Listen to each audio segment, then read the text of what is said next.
En junio de 1963, DC Comics estrena a su grupo más extraño hasta la fecha. Estamos hablando de la Doom Patrol, la cual básicamente nos planteaba a un grupo de personajes con bizarrísimos poderes, que vivían recluidos de la sociedad en una mansión, dirigidos por un profesor en silla de ruedas de nombre Niles Caulder.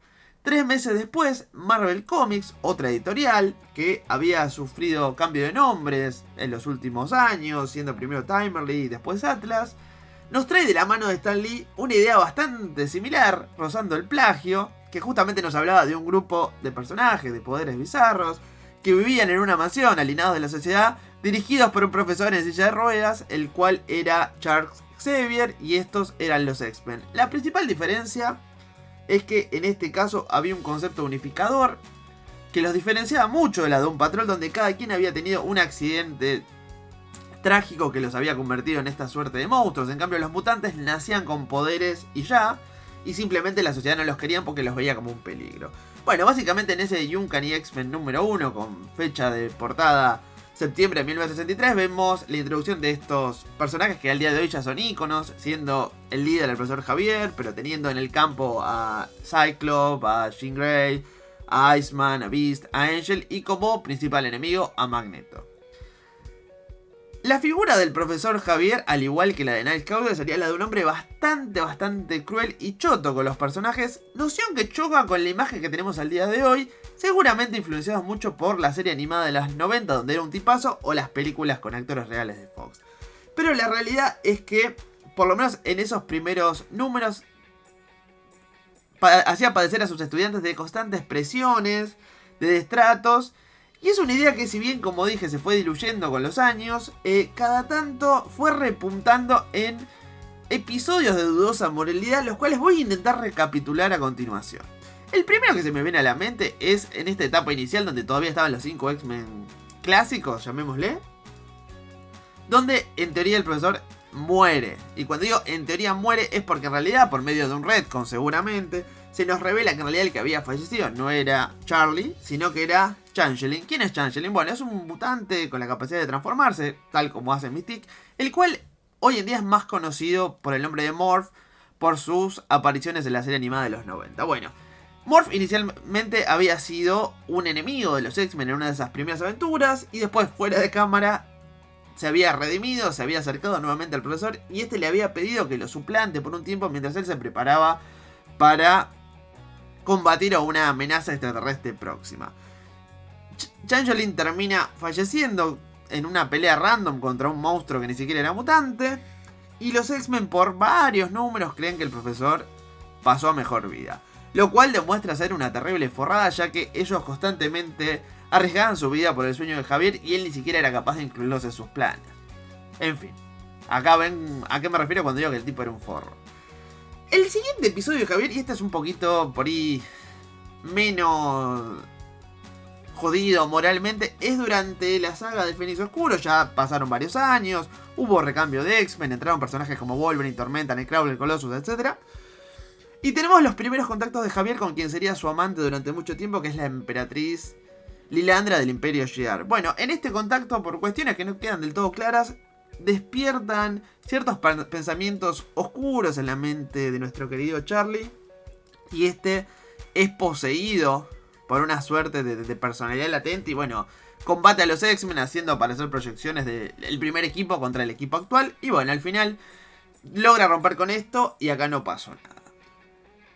Después de acá vamos a hacer un salto bastante importante de años, digamos concretamente hacia los años 90. Igualmente en este trayecto, vale la pena mencionar, se nos revela la existencia de un hijo de Javier que, como pasó de repente con lo de Morph, lo tenía oculto de sus alumnos, el cual era David Heller, conocido por nosotros como Legión, y que seguramente lo recordarán de una serie que lleva su nombre. Seguramente muchos de ustedes por ahí la imagen más reconocible de Legión sea de ahí, pero es cierto que durante los años 80, si no me equivoco, fue donde se introdujo al personaje, y este tuvo justamente un desbalance emocional producto de sus poderes mutantes nivel Omega. De hecho es un tipo que es un esquizofrénico, tiene un montón de personalidades y cada personalidad tiene un poder propio, o sea, es una locura.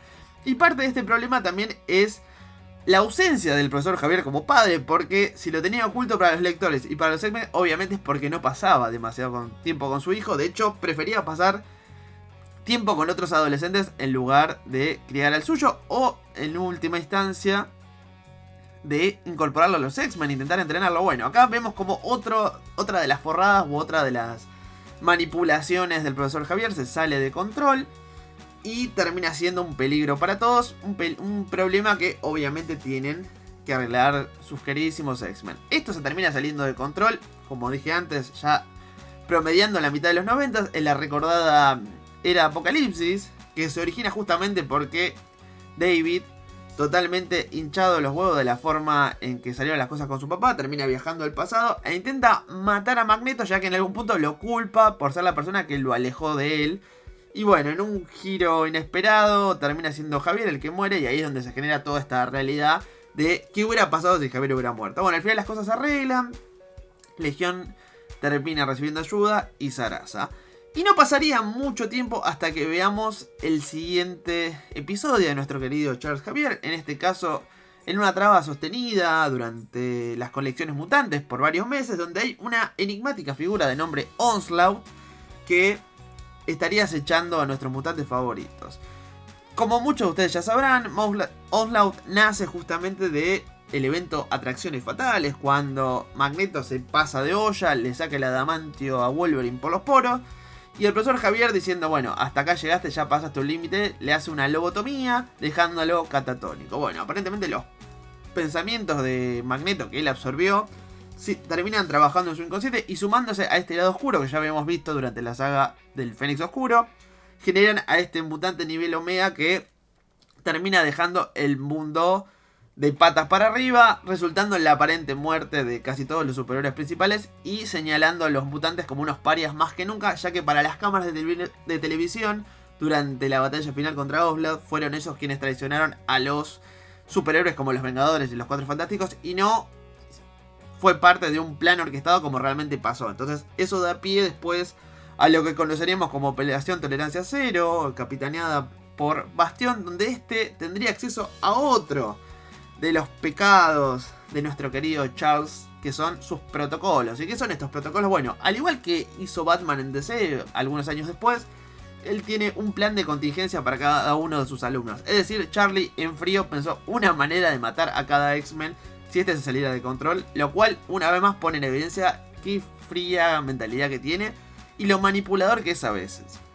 Bueno, obviamente Operación Tolerancia Cero termina resolviéndose. El profesor Javier, sin poderes, termina haciendo como una especie de búsqueda. Los X-Men lo tienen que ir a buscar. Y todo esto nos lleva a los 12 de Apocalipsis. Los 12 de Apocalipsis después nos lleva a Vísperas de Destrucción. Y acá entramos quizás a uno de los periodos más oscuros del personaje, y los que seguramente ya creo que iría concluyendo el video, que es, por un lado tenemos Astonishing X-Men, no, perdón, me estoy tragando algo muy importante. Tenemos New X-Men, donde revelamos que el profesor Javier tenía una suerte de gemela en el útero que era desconocida para él, pero inconscientemente la eliminó. O sea, él en su útero ya estaba conspirando, matando a su gemela, la cual terminó siendo Cassandra Nova. Después se nos da una explicación un poco extraña de que en realidad era una suerte de parásito mental que se metió en el útero de la mamá de Charles y que bueno, Charles en realidad lo exorcizó, pero la verdad es que, aunque él no lo supiera, en este caso no estaba conspirando Javier, sí ya arrancó con los secretos antes de nacer incluso. Bueno, obviamente esta mutante vuelve, o nace mejor dicho, en otro cuerpo, y terminó siendo la responsable de la masacre de Genosha. O sea que en algún punto Javier tiene responsabilidad en que falleciera 1 millón de mutantes por lo menos. O no, varios millones de mutantes. El número igual varía según cuando lo hacen reconto de ese incidente, pero fueron varios millones. Y que eso después originó un montón de problemas más, como Zorn haciéndose pasar por Magneto, que aunque ya hablé de New X-Men, seguramente vaya a traer un video dentro de poco explicando todo ese manjunje que mucha gente quedó sin entender. Bueno, tenemos este tema entonces de New X-Men, donde Cassandra Nova se vuelve un enemigo de la comunidad mutante. Si bien su aparición, como dije antes, no podemos culparlo a Charlie, porque fue algo que hizo cuando era bebé. Después termina viendo un rebusque donde creen que vencen a Cassandra, pero en realidad Cassandra se apodera del cuerpo de Javier y Javier hace unas cosas terribles y Javier queda atrapado en el cuerpo de Cassandra. Que pum, que pam, que pum, que pam. Al final, bueno, Cassandra es derrotada y Javier vuelve a su cuerpo. Y ahora sí es donde tenemos quizás los últimos 2 episodios más terribles en la carrera de Javier, los cuales son revelados encima, medio en simultáneo, en 2 colecciones paralelas que transcurren en esos mismos años. Uno es en los Astonishing X-Men de Joss Whedon, donde descubrimos que el Salón del Peligro, recuerden este lugar donde los X-Men entrenan sus habilidades, en cierto momento es incorporado con tecnología Shi'ar, y como una característica de la tecnología Shi'ar, justamente tiene una inteligencia artificial que se convierte sentiente. Entonces es como que el Salón del Peligro muta en un ser vivo y el profesor Javier decide omitir esta información al resto, haciendo uso de esta característica en lugar de reconociéndolo como una entidad que merece ser respetada y cuidada. Entonces en un momento el Salón del Peligro se retoba y bueno, empieza a ser todo un desastre, culminando en un intento de asesinato al profesor Javier. Y acá sus alumnos ven una vez más como él les estaba ocultando cosas.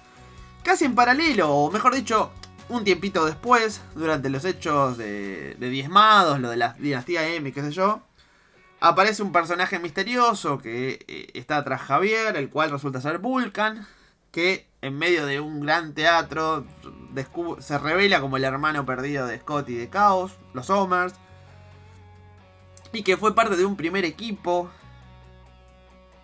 de rescate que fue a Krakoa. En realidad era un equipo satélite de los X-Men, como años después serían los New Mutants, que eran entrenados por Moira McCarter, y que cuando en Giant Size X-Men número 1, los X-Men originales quedan atrapados en Krakoa, primero Javier les va a pedir ayuda a ellos, y bueno, termina todo como el orto. Mueren la mayoría, Vulcano queda medio como en un estado ahí medio comatoso en el espacio junto con la isla. Y después la historia sigue como sabemos. Reúne a otro equipo más adulto, con Wolverine, Coloso, Nightcrawler, Storm, Banshee, etc. Y borra alguno de estos detalles de la memoria de Cyclops, quien era el que había tenido contacto con este grupo. Recordemos que Cyclops era el que había escapado de Krakoa y que había alertado a todos de lo que había pasado. Bueno, entonces Javier utilizó a unos mutantes jóvenes como carne de cañón. Y después, cuando las cosas salieron mal, borró este pecado de su mente. O sea, en un lapso de tiempo descubrimos que estuvo explotando a la Sala del Peligro y que después borró los hechos de esta aventura, la cual sería descubierta en Deadly Genesis. Así que bueno, hicimos un repasito con quizás las peores cosas que hizo el profesor Javier. No sé, seguramente hay alguna más para agregar. Me parece que esto es por ahí lo más resonante, lo más terrible. Obviamente siempre es un personaje que por la enorme cantidad de cosas buenas que ha hecho o lo que se ha dedicado a sus sueños, siempre termina siendo redimido en algún punto, o termina siendo necesario, o lo terminan perdonando. No sé, ahora me gustaría que ustedes justamente opinen de estos episodios oscuros de este mentor, esta figura inspiradora. Seguramente me comí algunos. Si tienen alguno más para contarme, obviamente pueden hacerlo en la caja de comentarios. Sin decir mucho más, me voy despidiendo, como siempre pidiéndole un like. Y recordando que si este es tu primer video en Papalópolis, te voy a invitar a que te suscribas al canal para ver el resto de episodios que componen esta hermosa serie que decidió llamar Cómics en Recuerdo. Hasta la próxima.